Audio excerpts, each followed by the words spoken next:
لہٰذا جب یہ صورتحال زیادہ بگڑ گئی تو حضرت آدم علیہ السلام نے ان دونوں کو اللہ کی راہ میں قربانی پیش کرنے کو کہا اور بتایا کہ جس کی قربانی کو آسمان سے آ کر کھا جائے تو سمجھنا کہ اس کی قربانی قبول ہو گئی۔ قابیل کھیتی باڑی کا کام کرتا تھا، حضرت حابیل علیہ السلام بکریاں چرایا کرتے تھے۔ حضرت حابیل علیہ السلام نے اللہ تعالیٰ کے سامنے ایک بکری کا بچہ پیش کیا اور قابیل نے بھی اللہ تعالیٰ کی بارگاہ میں قربانی رکھ دی، چنانچہ حضرت حابیل کی قربانی قبول ہو گئی۔ ایک دن قابیل نے غصے میں آ کر حضرت حابیل علیہ السلام کو پتھر مار کر قتل کر دیا۔ پھر شیطان قابیل کے پاس آیا اور اس کو گھر سے بھاگنے کے لیے کہا۔ شیطان کہنے لگا اگر تم یہاں رہو گے تو تمہیں تمہارا باپ مار ڈالے گا۔ بس اسی قتل کے ڈر سے قابیل اپنی سگی بہن اقلیمہ کو لے کر یمن کی پہاڑیوں میں جا بسا۔ اصل میں شیطان کو یہ ڈر تھا کہ کہیں قابیل توبہ کر کے حضرت آدم علیہ السلام کا تابعدار بیٹا نہ بن جائے۔ پہاڑیوں میں جا کر نسل قابیل خوب بڑھنے لگی اور وہاں اس کی کثیر اولاد ہوئی۔ قابیل اور اس کی اولاد نے ہی سب سے پہلے آتش پرستی اور پھر شیطان کے بہکاوے میں آ کر بت پرستی شروع کر دی۔ دنیا میں قتل و غارت، حسد و فساد اور بت پرستی کی بنیاد قابیل ہی نے رکھی۔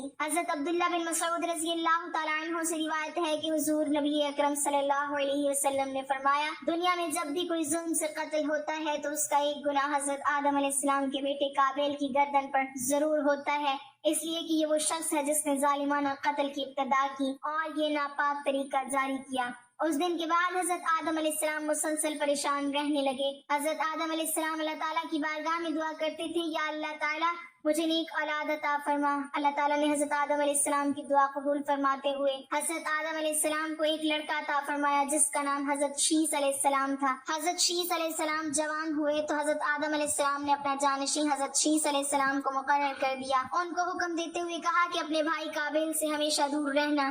جب حضرت آدم علیہ السلام کا وصال ہوا تو اللہ تعالیٰ کی طرف سے بے شمار فرشتے زمین پر نازل ہوئے۔ انہوں نے حضرت شیس علیہ السلام کو اپنے باپ کو دفن کرنے کا طریقہ بتایا۔ اس کے بعد حضرت حوا کا بھی وصال ہو گیا۔ اس کے بعد زنا کی شروعات ہوئی۔ اس کے بعد ایک وادی میں قابیل اور اس کی اولاد رہنے لگی۔ شیطان ایک آدمی کی شکل میں ان کے پاس آتا۔ شیطان نے ان دونوں کو عیش و عشرت میں لگا دیا۔ شیطان نے ان کو ایسے ایسے کپڑے اور گانے بجانے کے طریقے سکھائے کہ وہ کبھی بھی ان کو نہ بھول سکے۔ انہوں نے ایک دن میلے کے لیے مقرر کیا جس پر وہ برہنہ عورتیں اور مرد اکٹھے شرکت کرتے۔ اس میلے پر طرح طرح کے گانے اور موسیقی کی آوازیں آتی تھیں۔ اس طرح جو شخص مومن تھا ان کو بھی یہ آوازیں سنائی دیتی تھیں۔ ایک دن ایک مومن کے دل میں خیال آیا کہ میں یہ سب کچھ قریب سے دیکھنا چاہتا ہوں۔ ایک دن وہ مومن اپنے ساتھیوں سے چوری وہاں سے نکلا اور قابیل کے لوگوں کے پاس آ گیا۔ اس نے دیکھا کہ قابیل کی اولاد بے حیائی اور فضول کاموں میں لگی ہوئی تھی۔ اس شخص نے وہاں جا کر دیکھا تو وہ عورتیں بہت ہی خوبصورت اور حسین تھیں۔ اس حوالے سے روایت میں آتا ہے کہ حضرت شیس اور ان کے ساتھی بہت ہی حسین و جمیل نوجوان تھے۔ ان کی نسبت ان کی عورتیں زیادہ پیاری نہ تھی۔ قابیل کی اولاد میں لڑکیاں تو بہت ہی پیاری تھی لیکن ان کی نسبت مرد زیادہ حسین و جمیل نہ تھے۔ وہ شخص قابیل کی اولاد اور عورتوں سے بہت ہی متاثر ہوا۔ اس کے بعد وہ واپس آ گیا۔ اس نے مومنین کو بھی ان کی عورتوں کے بارے میں بتایا۔ ان میں سے جو کمزور ایمان والے تھے وہ قابیل کی اولاد کی طرف ہجرت کرنے لگ گئے۔ کافی حد تک مومن لوگ بھی قابیل کے فتنے میں داخل ہوتے گئے اور فضول کاموں میں شامل ہوتے جا رہے تھے۔ اس طرح وہ ایک دوسرے کی طرف مائل ہوتے گئے جہاں سے زنا جیسے کبیرہ گناہ نے جنم لیا۔ روایات میں آتا ہے کہ حضرت شیس علیہ السلام کے ساتھ رہنے والے ساتھیوں کی تعداد بہت ہی کم رہ گئی تھی، جو کہ قابیل کا گروہ کافی مضبوط اور طاقتور ہو چکا تھا۔ وہ حضرت شیس اور ان کے ساتھیوں کو تنگ کرتے رہتے تھے، ان کو طرح طرح کی تکلیفیں دیا کرتے تھے۔ حضرت آدم علیہ السلام نے وفات کے وقت حضرت شیس علیہ السلام کو نصیحت کی تھی، اے میرے جانشین میرے بعد تقوی اختیار کرنا اور اپنی نسل کو قابیل سے پاک رکھنا۔ ایسا ہی ہوا۔ حضرت شیس نے شادی سے انکار کیا جس پر قابیل کے بیٹے حضرت شیس کی اولاد میں سے لڑکی کو اٹھا کر لے گئے، جس پر حضرت شیس نے اللہ کے حکم سے قابیل کے لشکر پر حملہ کیا اور ان کو تہس نہس کر کے لڑکی کو آزاد کروا لیا۔ مسلمان، یہودی اور عیسائی اس بات پر متفق ہیں کہ اس وقت دنیا میں جتنے بھی لوگ موجود ہیں وہ نسل شیس علیہ السلام سے ہیں، کیونکہ حابیل 20 سال کی عمر میں شہید کر دیے گئے اور ان کا کوئی جانشین نہ تھا۔ قابیل اور اس کی اولاد شیطان کی پیروکار بنی جس کو طوفان نوح میں غرق کر دیا گیا تھا۔ اس لیے نسل انسانی صرف اور صرف حضرت آدم علیہ السلام کے تیسرے بیٹے حضرت شیس علیہ السلام سے ہے۔ اگر دیکھا جائے تو زنا اس وقت ہی شروع ہو گیا تھا جب قابیل اپنی بہن اقلیمہ کو لے کر وہاں سے بھاگ گیا تھا۔ اس نے اپنی بہن کے ساتھ ہی اپنی اولاد کو جنم دیا۔ اللہ تعالی ہمیں ہر گناہ سے محفوظ رکھے، ہمیں نیک اعمال کرنے کی توفیق عطا فرمائے اور ہمارا خاتمہ ایمان پر فرمائے، آمین۔ ناظرین، کمنٹ باکس میں اللہ تعالیٰ کے 99 ناموں میں سے ایک نام ضرور ٹائپ کریں۔